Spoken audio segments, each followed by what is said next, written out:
episode of the Social Podcast Club. Today I am with Jake Ambroster. He someone that is helping to redefine what ads or creative acts look like. He's co-founder of the Parton Company with Sawyer. So yeah, I'm gonna let him to introduce himself and we can start this conversation. Yeah, thanks. I don't know if I'm redefining them, but I'm trying to. Yes, I co-founded the Pardon Company with Sawyer, who you had on, what was that, a couple weeks ago, I Yeah. guess. And yeah, and been doing that since I was 18 or 19. And yeah, that's kind of been my jam for the past, whatever you would call it, Yeah. like How old are you now? 24. 24. So Yeah. like the last 6 years. Yeah, I'll be 25 soon, actually. Good. So, Like you and Sawyer really built something special together. Can you tell me a little bit about the Parton Company on your own words? yeah. Yeah, so Sawyer and I, we both were in the world of making videos when we were young, but, it was very different at that age. In high school, like, I'm sure Sawyer talked about it, but I knew that he made videos because he did, like, these roller videos for trucks, and then I was making videos. I worked at an ice cream shop when I was in high school, probably my sophomore year, and they wanted like content or whatever, and I was like, okay. And I filmed it on my iPhone. I think we would do these videos where like the guy that worked there would bring an ice cream to a local business that was near our business for free, and then would interview the person that owned that business, and then it was just like free marketing all around. That was Yeah. like the early stages of me seeing how marketing can work. And so I would film those on my iPhone, and then I would edit them in iMovie, I believe. And then I don't know. Did you ever watch Casey Neistat on YouTube? Yeah, I think so. He's the guy with the glasses and he's like he always rides a hoverboard, or not a hoverboard, but like a boosted board around New York. I think I seen it. Probably Yeah. no, I don't remember by the name, but probably He I seen one he of his did like videos. this daily vlog, and when he would do it, he had this like he had this very specific music that he would use, and I always thought it was like the coolest stuff ever. So I would go and just totally rip it and use that music for the ads, and then yeah, and then we made one time, and it got 1 million views on Facebook, and I was like, Oh wow. I Hell was yeah. like, dude, I'm a pro. And then so yeah, like I was doing stuff like that. And then it kind of just turned into becoming a thing after Sawyer and I we went to college for a year. I barely would call it college, but it was college. Yeah, he I can guess. explain me. It was like 2 years degree or something like that. Yeah, it was a technical college here. It's in Pendleton, which is basically Clemson. Yeah. Harvard on the Hill is what they called it, because it was this giant hill you had to walk up every day when you got it. It was awful. Like you just walk. Anyways, I went there for a year. It was terrible. I hated every second of it. All my teacher, like it was a media arts program, so it was like a program for, I guess, what I wanted to do, and it was just like very quickly I realized like everyone there that was teaching had failed at doing it and was just there teaching, and no offense to them, that's fine, but I was just like, well, I don't want to learn from someone who didn't make it That in is the not industry. doing it. Yeah. Like, so yeah, so Sawyer and I both dropped out. I think I dropped out a little harder than he did. He at least finished his finals. I just logged out of the like Blackboard was what it was called, like to do stuff. I just logged out of it entirely and never took my finals, and I just didn't want to do it anymore. And then yeah, I was like, I think we could do really well if we were making videos that are targeted at making content for brands or people or businesses. And I told Sawyer that we could do it together. And then I had the name and the logo made, and I made it in my bed, and I was like, perfect. And yeah, and then we just emailed a bunch of people until someone finally said yes. So yeah, that's how you start something, Yeah. So what's the meaning behind the Parton? It's not that clever. I was like, okay, well, we're creative, so we need to figure out a name, and I didn't want to call us the creative company because, Yeah. you know, and then I was like, well, what's creative in another language? And then creative in Latin is partum, and I'm sure that's not how you pronounce it. I'm sure that might not even be true, but I looked it up, and that's what it said. So I was like, okay, and then the Partum Co. and it has a nice ring to it, and so I was like, cool. So I think it means creative in Latin. I could be totally wrong. Maybe like it's like I know in Latin, like at least in Spanish language, we have like like when a woman like give to birth, Yep. it's like parto. Yes. So it's like like it came from that word for sure, Like like create. partum. Yeah. Yeah, it's creating life, you know. So Exactly. it's like having a parto, like in Spanish, will be like That makes sense. yeah, Yeah. just giving birth to something. Yeah. I think kind of like Sawyer explained me that was kind of like the meaning behind. Yeah, that was the goal. It was like because I wanted to figure it out when I looked it up. I was like, I liked that aspect of it, and part of me didn't want to do it because I knew that it's like, people would associate like birth with it at first, and was like, people might think this is like a baby brand, But then I was like, it's cool. I like it, so let's just roll with it. And it had it was easy to remember, the name. So yeah, we kind of just stuck with it, even if maybe it's a little off. So you mentioned that you started freelancing when you were 18. What were those first few years of like getting your first gigs or even getting paid? Yeah. Like I said, we emailed a lot of people, and when we would email them, we were just like, we'll do it for free. Like, you don't need to pay us. And when the one person finally said, yeah, it was the barbershop here, Oxford. Oxford, yeah. Shout out Daniel, cuts my hair. Yeah, they said yeah, and then we did a video for them for free, and they really liked it, and then they put us on a monthly for a little while, and they paid us monthly, and that was the first time we'd ever gotten paid to do something. And we were like, awesome, we're rich. And then we just started getting more business, that domino effect of, one, a person posts something and then someone else sees it and is like, who made that, and reaches out. And so then, yeah, we came in, and then we came in contact with, his name's Neil Ferrier. He owns a business called Discommon. It's a design firm, and you should have him on the podcast. And we started doing some work with him, and then, yeah, and then I guess I'd say like the very first big job we ever had was through him. We got this gig with this car club and did some work for them, and it was super just interesting. We went out to California. We were getting paid monthly, and it was the first time where we'd been paid, like flown out and had everything paid for, and we were getting paid to do the job, right? Yeah. And that was when it was like very, oh wow, this is like something we could do forever. Yeah, that's kind of like one of those moments when you realize, oh, this is what I want to do for a living. Yes, exactly. Yeah. So yeah, I mean, that was crazy. It was a car club, and it was all these exotic cars and a lot of people that were way too rich for me to be around. But it was fun to they film. did some stuff in the snow, right? Kind of. Or it was just like in the mountains. We did stuff in the desert with them. In the desert. We went to Glamis and drove these, like, it was so funny. Sawyer might have said this, but we drove these Land Rovers, these like vintage Land Rovers, through the desert and filmed it. Nice. And one of the models they hired had never driven stick shift in his life. And I was like, okay. And he was like, but I'll be fine. And he drove the Land Rover in the desert, the vintage Land Rover, and then the other guy drove it who did know how to drive it, completely stalled it out, and it was like, ended up being, can we cuss on here? Yeah. He fucked it up so bad, yeah, I bet that it was like $100,000 or something crazy that they had to pay to fix it.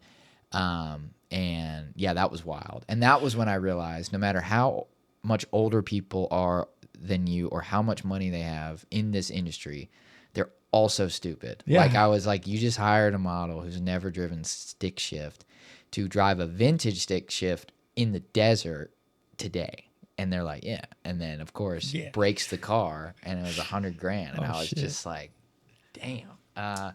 So that was like, we learned a lot from that experience for sure. Just about kind of, that was like a speed run of a lot of the things you learn about this industry and just business in general.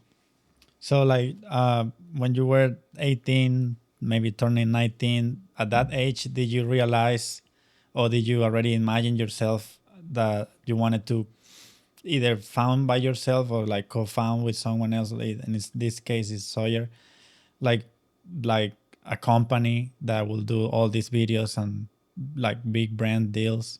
You already had that in mind when you were like, Yeah, kinda. Yeah, honestly, I mean, I thought ahead pretty far. Like whenever we started out, like that was the goal, was like to get to a point of like, yes, we're like to where we were doing work for larger brands, and they wanted us to make stuff for them because they just liked our style, yeah, the or concept. yeah, I mean, yeah, the vision I think was always there for sure. Like That's there, it great. was always what we wanted to do. Now, I mean, that's not to say that we didn't do some stuff that we didn't want to do, that, Yeah, but that's you part of have the to. yeah. Yeah, and we That's just don't post it because you don't need to so see that. like beside that chaotic event of like this model fucking up that Land Rover, do you have another like chaotic story that you Yeah, have in mind? I think one of our yeah, I have, yeah. So this was for that same brand. I'm not going to name the brand because but we were like 18, I think, 19, whatever. We're in California, and we had done an interview portion with like he was really big in the car world.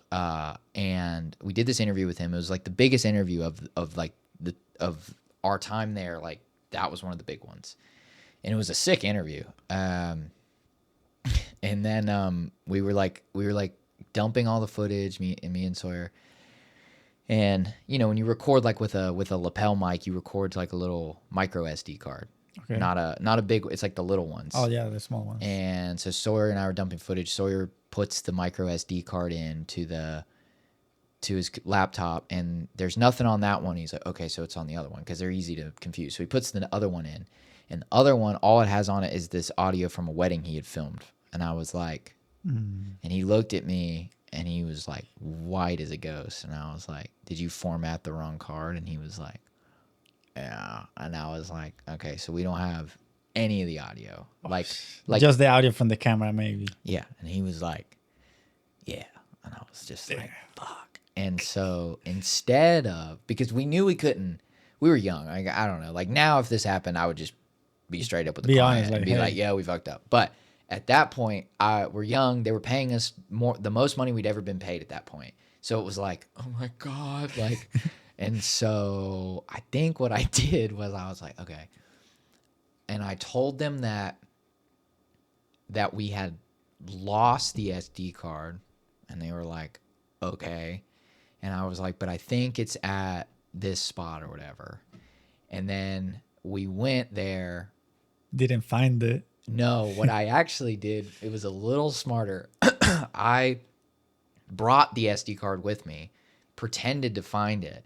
So that way it was like, wow, it was just sitting on the ground this whole time. Like that was their thought process. And then so that way, then I told him later, oh guys, something must have happened to the SD card, because when I checked, the audio is just really bad. And it was just the out of camera body, like audio that we used. But that way we were like, oh, we're in the clear. Looking back, we could have just told them, hey guys, Hey, sorry. we can do retake this. But it was like we were very young and scared and I mean, yeah, stupid, it's and like you better. I would never do that now. But back then it was like, Yeah, it was like know. Maybe one of the first few like big jobs that you have. It was the first one ever with a good amount of money involved, and you didn't want to fuck it up because you wanted to like maybe then hire you for the future. We wanted to keep doing stuff with them, and so I mean, that it was a lot of stuff like that happens all the time, But yeah, chaotic they're always chaotic. I mean, that's the thing. Yeah. No matter how much you plan, there's always something. So how do you guys approach creating ads that they feel cinematic because I seen some of your work and it like feels like a movie, like something that you can see like in the theater while you wait, like waiting to watch your movie. But they still connect with the brand concept. Hmm. How you approach that, Yeah. making like film, I mean, ads that looks like movies, but Yeah. they still connect with brands. Honestly, in the most simple way to put it, at least for, and I'd say Sawyer's similar to this.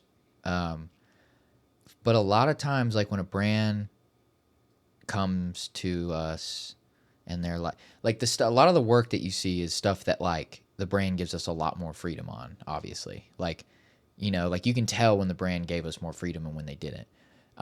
So I would say when they come to us and they say, hey, we want to do a brand campaign and part of that is a brand film. Sawyer and I a lot of times just do things that we've been wanting to do and just find a way to tie it in with the brand. Like oh, I've always wanted to do a scene like this. Oh, like we could totally tie it in with the brand if we add this, and this, and then it just becomes a story that builds on itself. Like a lot of times that's how it happens. Is like it's an idea that one of us maybe have already had, or a scene that we've always wanted to do that we had written out or something like that, and then it's like, okay, could we work that in with the brand? Like, yeah, if we filmed these other 5 scenes and then they all tie together. So like a lot of times it's that. I mean, so I guess at the end of the day, it's just a story. Like we always want to tell some kind of story, so that way you have a reason to be interested in what you're watching in the brand, rather than it just being like a lot of the stuff I see right now, and it looks great. I love how it all looks, but a lot of the stuff I see right now, it's like as soon as the video starts, there's so many cuts. I don't know if you've noticed that. Like that's become a trend lately. It's like as soon as the video starts, it's like cut, cut, cut, cut, and I'm like, oh my god. And then they just show you the product, but they don't And show they're you doing like it to a, get attention. Totally get it. There's a yeah. lot of stuff on the internet right now. I mean, there's to get, you know, but at the end of the day, like it's just like for me and Sawyer, I think we just know that we've never cared, and we know that that's always worked well for us. So why start now in Yeah. terms of changing how we make stuff? And we both just really like movies, so we just try to make our own, but with brands, because we don't have the bandwidth right now to make a movie. So yeah. He kind of talk about it in the episode. we'll have people pay us to make mini movies for them. You know, That he wanna maybe in the future, like get into like making your own movies. we wrote. We have like half a script that we started and then got busy. We really want to make a comedy. He wants to make a horror movie more than a comedy. I see you doing a comedy. I do not want to make a horror movie, but I will do one with him, absolutely. But if I had to choose, I would love to do a comedy movie like a Super Bad, or you know, something in that kind of realm. like comedy. Yeah. Yeah. So, what would you say are your favorite aspects of what you do today? I think currently my favorite aspect is, I'd say, shooting right now. It fluctuates, like, but as of late, like shooting's been really enjoyable for me. Not to say editing's not enjoyable, but I've been enjoying the shooting process more. The pre-production and planning side, I don't enjoy doing, but I'm good at it, so I end up doing it, which is totally fine. But I don't enjoy doing it. It's not fun. It's just a lot of back and forth and tedious little things, and then even when you plan it really well, it still never goes fully perfect. No. So yeah, it's stuff like that. But I'd say shooting right now. Yeah, I really enjoy shooting. It's just nice. Like composing, you will say, like getting like a nice frame. Yeah, and like, yeah. Like we just shot this, like for our buddy Davin. He has a clothing brand. This was just totally for like helping a friend type thing. But like we just shot that, and it was so nice to just be able to shoot something, and like I could just shoot it however I wanted, and there wasn't any one in my ear, you know. yeah.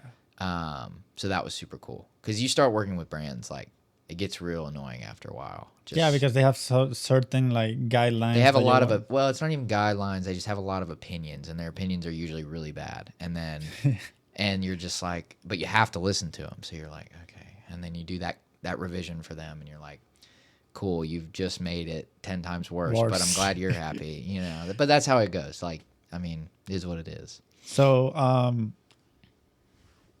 what was a project that you feel that really challenged you creatively and Mhm. logistically speaking? I would say we did a very recent project for they are a company. Did you ask Sawyer this? I was just curious if he said No. the same answer. Okay. Um, we just did a job recently for a company. They're called Core Spaces. That's the like actual corporation, and they are a I you would essentially a like they own student housing, right? So like if you go to college and you want to get an apartment, they're one of the brands that owns a lot of those apartments, and they wanted us to do this ad spot. It was a 30-second TV spot for their apartments, for this like a brand of their apartments. They're called like Olive or something. And the whole concept was it was her on her last day of school. That's where it starts, and then it goes in reverse all the way to her first day getting dropped off. Last day of her first semester, Yeah. first year. And then it gets her getting, then it goes all the way back to her being dropped off by her parents at the apartment. And like the whole ad shows mostly the inside of the apartment, The obviously, experience. but then experiences outside. I would say that was a lot because it was in it was in Pennsylvania, and we had to film the whole thing at Penn State in the off season, like when no one's in school. So we had to film it there in the off season, so like nobody's there, and then we had to get actors. None of the there's no one lives Yeah.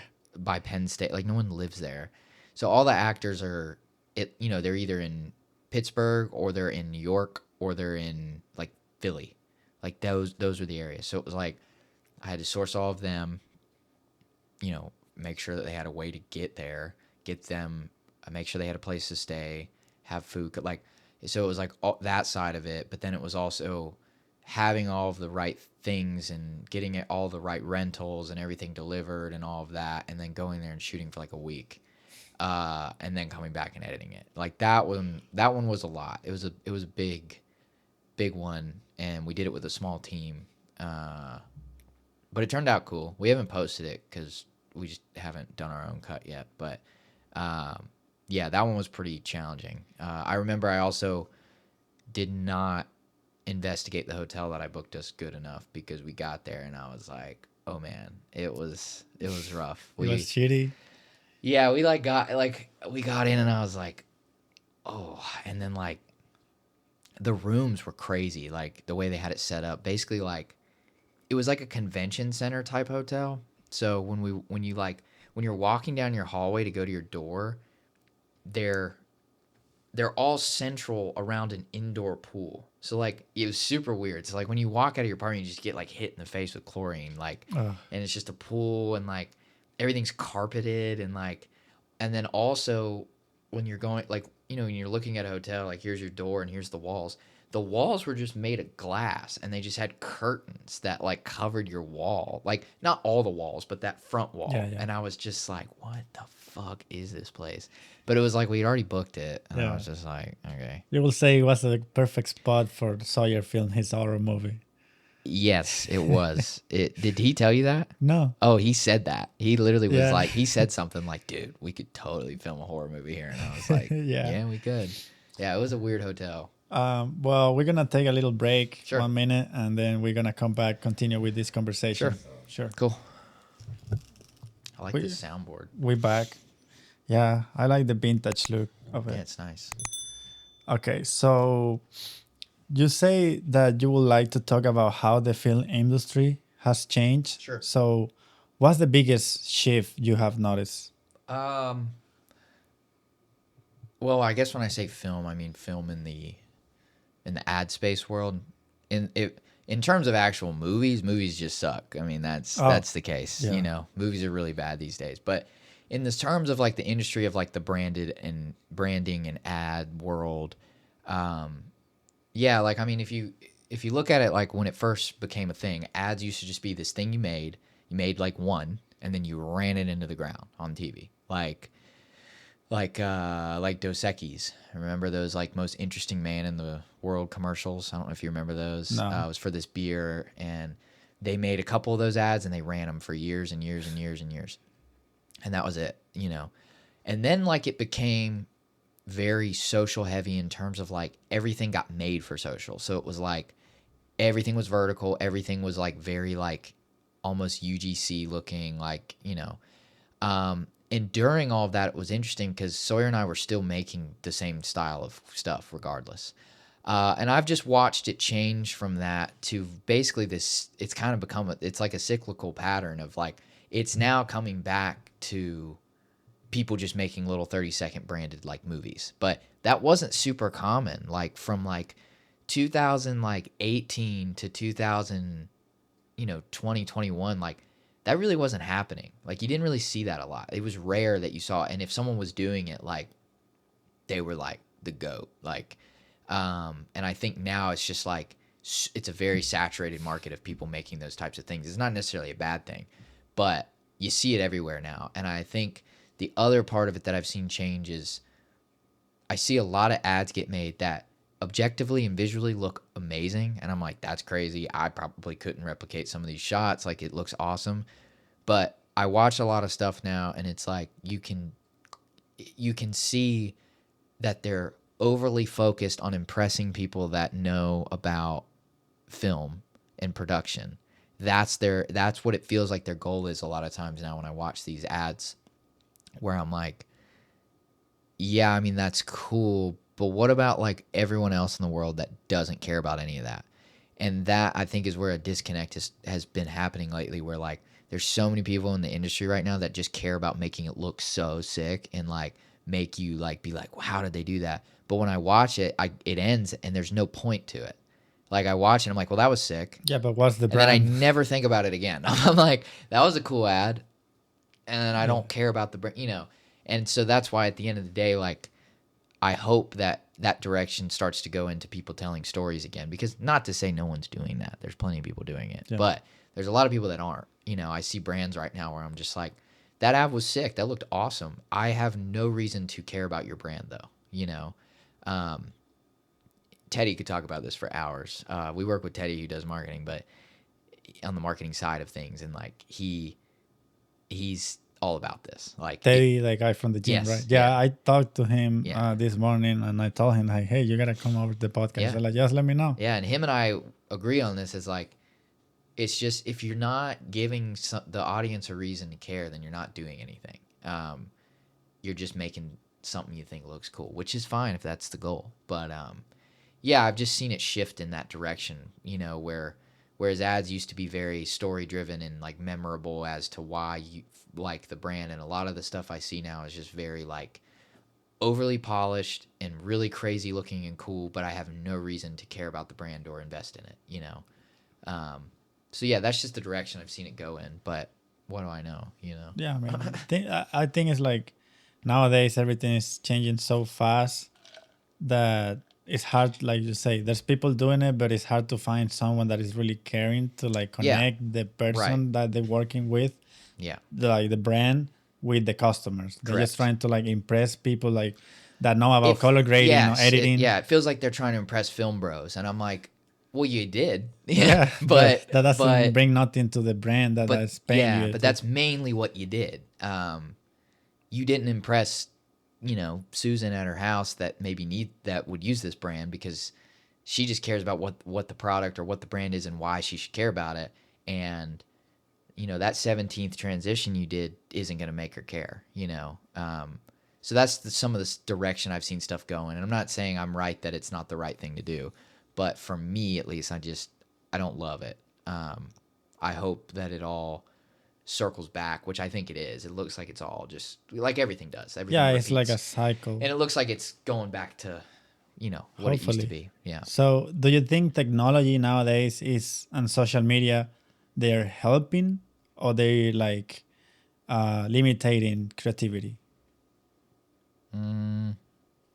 It's a good question. I I mean, it's obviously helping creativity in terms of, I mean, you can open your phone and get every inspiration possible. Yeah, they like Yeah, I think social media helps, but I think social media makes it very hard to come up with original ideas now. And I think that is the problem with it. Is like, I'll go on Instagram and let's say like me, sometimes my algorithm will get, it doesn't really now at all, but every now and again my algorithm will be very film related. And I'll scroll, and it's the same shit, just like in a different page, like over and over. Like, look, and that's because like people are all on social media just constantly, and even if you aren't aware of it, you're just absorbing all these ideas. So then you end up just doing something someone else. yeah, just replicate Right. something. And so for me, like, that's why I said, like, I don't really have, like, if you went on my Instagram feed, there's really no film stuff, like, at all. It's all just like brain rot. I mean, like, I do that like, I would rather not see it so I can just come up with stuff that I want to do out of inspiration from something other than in like my phone. So I think it's a good and a bad thing. I think you can get inspiration from it, yes, but I think a lot of the inspiration nowadays that you get from social media is just recycled. And I mean, everything's recycled, obviously. Yeah. I'm not saying that, but I do think that you can get a lot more original and better ideas and thoughts from your own brain, than your phone. Because it's all subconscious, you're just absorbing so much. And I think that's why everyone likes older stuff, because older stuff didn't have that, and it was just them working with what they had and making stuff. Making stuff, yeah. And I think the same goes for AI. I think AI is awesome. I mean, you can do some crazy ass shit with it, but at the same time, it definitely kills creativity 100%. It's shortcuts for things that if you didn't take the shortcut would probably have a cooler result.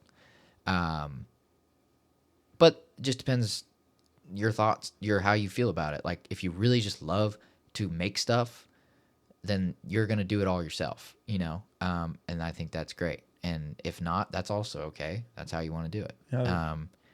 See, I think it's a mixed bag for sure. I'm not going to be one of those people that... It's a 50-50, yeah. Yeah, I'm not going to be one of those people that it's like, we need to get rid of social media. It's terrible. Like, I think everything should just maybe be stripped back a little. I think there's a little too much of everything right now that you can have access to. Yeah, it's crazy. I know a lot of people that have been wanting to just go back to flip phones and get rid of their iPhones. Sean has one. I know. I mean, if I didn't run my business solely through a lot of that, Yeah. We can get our business to a point where, and it almost is, honestly, where it's not as social reliant. I mean, and it's not as much these days. I probably would do the same. I mean, I don't like having all that, but it's just like a lot of distractions, and if you're a lot of noise. If you're trying to like build something or like focus, it is really detrimental for your brain. It's terrible because your focus is lost. Like you say, like people is like, if you don't get their attention the first 3 or 6 seconds of the video with like crazy flashes or like cuts, you lost the person, and that shouldn't be. I mean, people is lost in the ability to like focus and like pay attention. But I do think we're growing out of that. Like, I think that part of that phase is starting to go away in terms of like having a bunch of stuff to grab your attention. I think people are starting to see those things and know that's what you're doing and just swipe, like, because they don't want to be manipulated almost,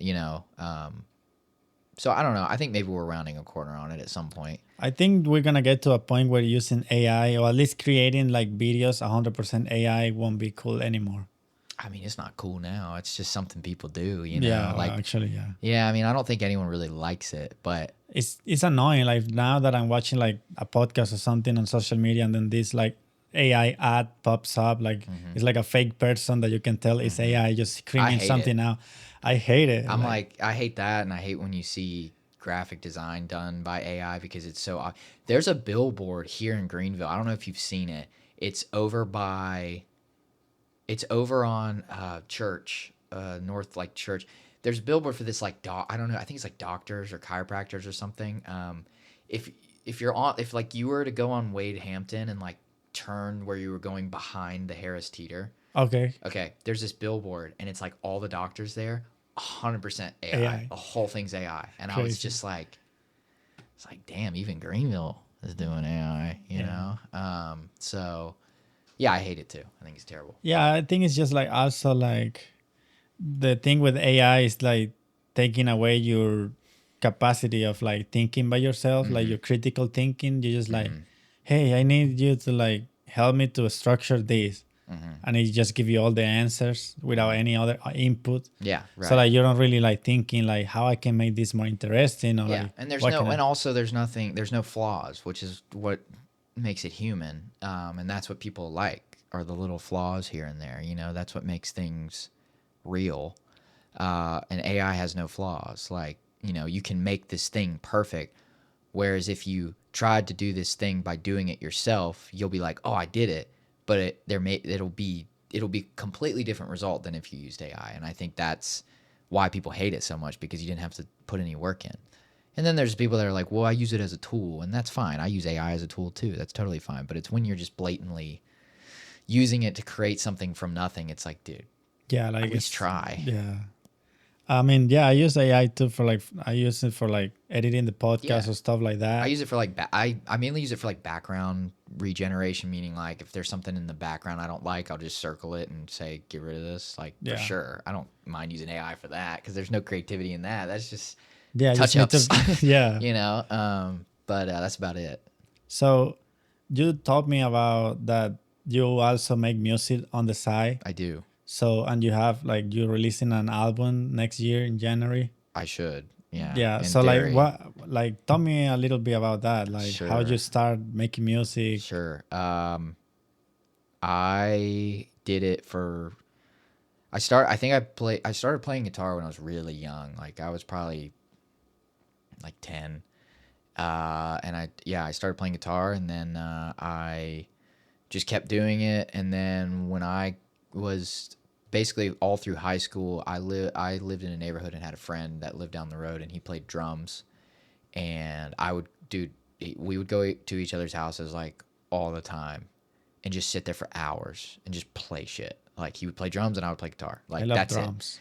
it. Yeah. And do you play it all or No, no. no? Oh, But I okay. love Yeah. like the They're drums. me too. I I'm not think I even- will get into it. Just I haven't I- had the chance. Yeah, I love the drums. I'm not very good at playing them, but I love it. And yeah, so we would do that, and then I just did that for a long time, and like I remember like he started writing music, the guy I played with, and I didn't really know what I was doing, but I bought some equipment, like cheap equipment, and him and I like produced the songs in my room when I was like very young. I was like probably 15.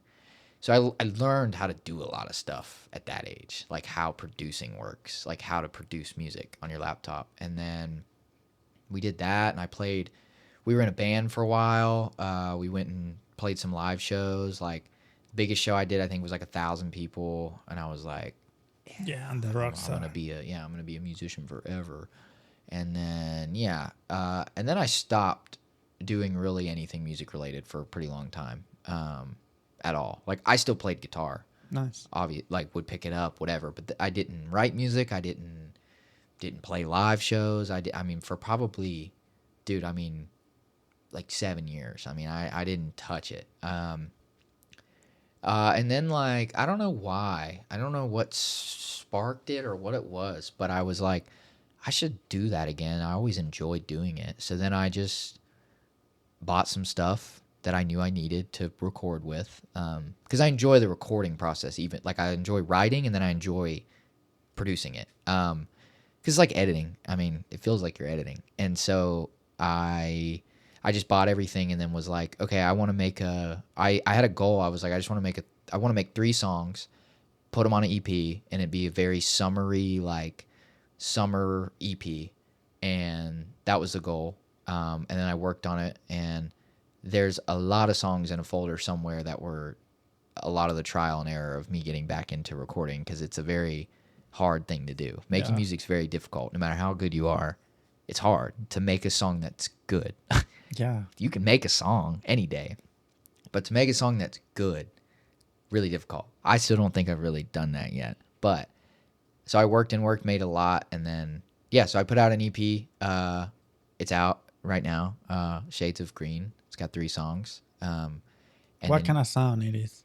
I don't know. Experimental, you will say. No, it's not. It's not that experimental. It's like it's very like I would say alternative pop rock kind of vibe, I guess.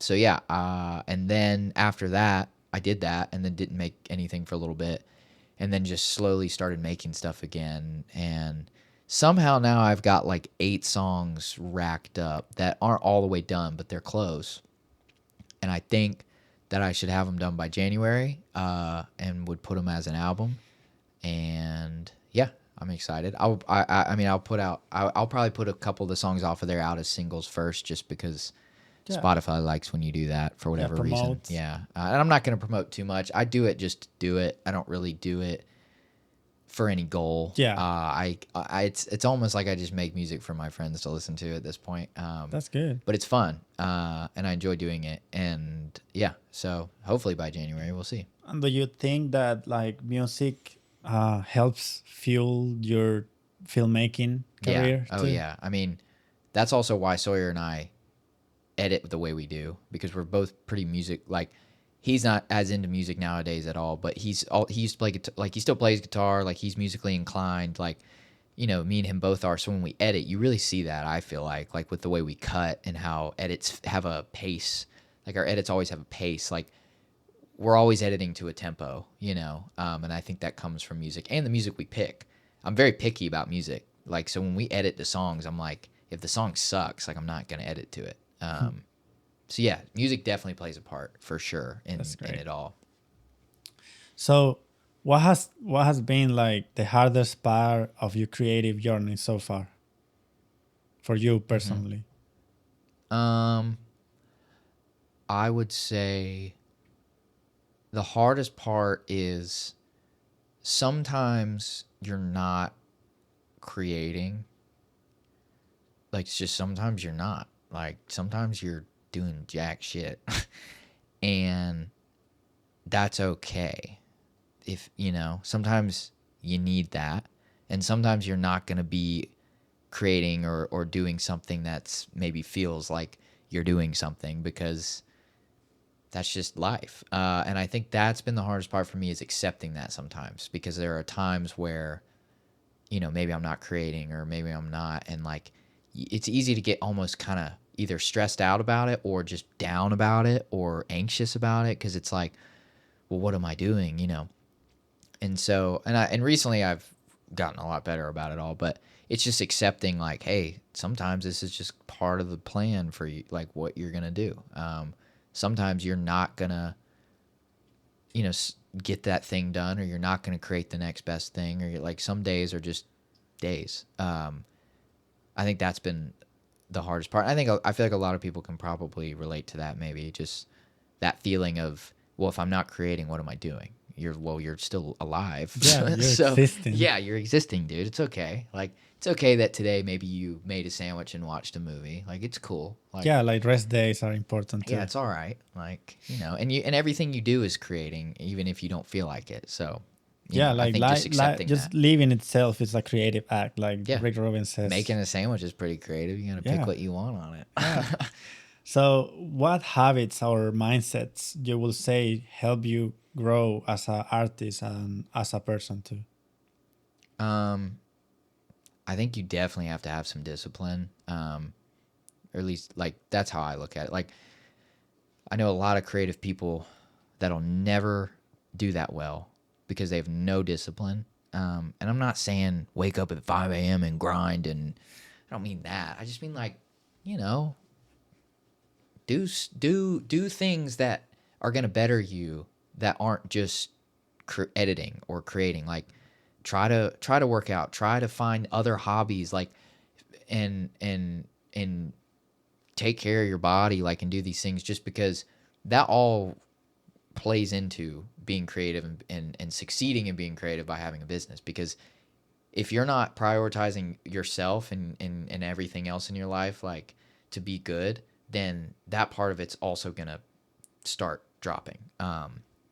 So yeah, I think just having good habits that work for you and make you feel good. Like working out every day isn't maybe the thing for everybody, but don't just stay up till 5 a.m. every night and go to bed and wake up and then be like, man, I feel like shit. And then you Yeah. try to like just little things like that I think can help a lot. And otherwise it's just not caring, like creating, always create for yourself. Do not create for other people, because as soon as that thought even enters your mind a little bit of like, well, what if they don't like that I did, you're not, like, and it's a hard thing to do.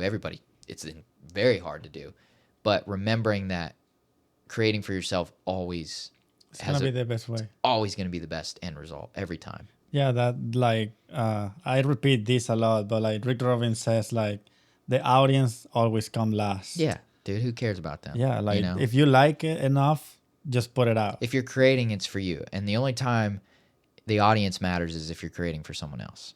Yeah, like if it's intended to Like create a brand for other people, a brand, or business. whatever, So what would you say excites you more for the next coming years on like projects, or like where you see the future of your company with Sawyer going?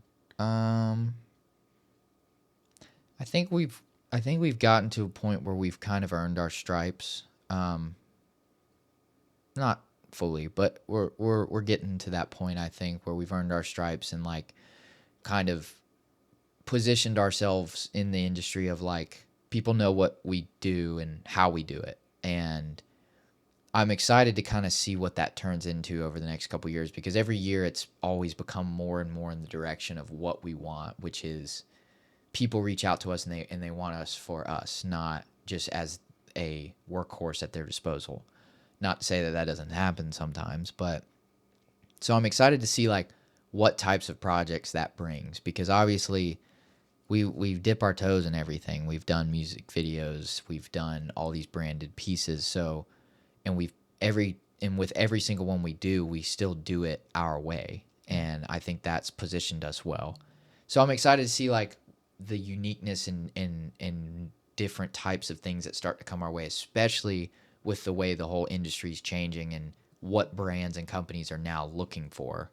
And also, I know that we're going to make a movie eventually, so I'm looking forward to that. I bet you do. Yeah. So now that we're getting close to the end, I would like you to ask you if you have any advice that would you like to give to young people that is just starting out, like freelancers, artists, or whatever. Well, I'm not very old either, so take this with a grain of salt, whatever I do say. But I think the biggest thing I could say, and this is to just really, really sit in your own thoughts for a little while of what you want. And that can be a broad thing when you decide what it is you want. But whatever you find is this thing that you're wanting, take that and stick to it and do whatever work or whatever needs to be done to do that. Because when you do that, it takes you on this path of doing a million things you never thought you'd ever do. And when you do those things and do those experiences, it then opens your mind up to realize, wow, maybe that thing I thought I wanted isn't even what I wanted, but I'm so glad that I was at least working towards something, because now I figured out what I actually want and I'm already almost there. So I just think have somewhat of a goal, even if it's a vague ass goal. Just have something for yourself, because if you don't, nothing's going to get you out of bed. So yeah, I think that's all I could say, really. That's great. I don't know. I really like resonate with that, because like if you never start, you will never know. Yeah. And then like you say, if you have even if it's just like a vague purpose or like a goal, on the way there to get to that goal, you will find different stuff about yourself. You will know yourself, and then that way you find the thing that you truly want to do. Yeah, like important. I think my goal originally was to do this way bigger thing of terms of like be the biggest production company and like make us huge and be like an agency, and then realize like, no, I like doing it like this. Like Yeah. I like just being creative and doing it for us. So Well, I want to say thank you to Yeah, you for thank you, coming man. to the podcast. yeah, of course, it was uh, great. taking your time. I Yeah. know, like, you No have a worries. busy agenda. No worries. I make sure to put all his information on the description so you can just go and check his work Appreciate with it, Sawyer. yeah. It's amazing. Thank you. Thank you for watching. Remember to subscribe, hit the like button, everything. It will help me a lot. So see you on the next episode of the Social Podcast Club. See you guys. Thanks, man. Sure. Sick. Sick.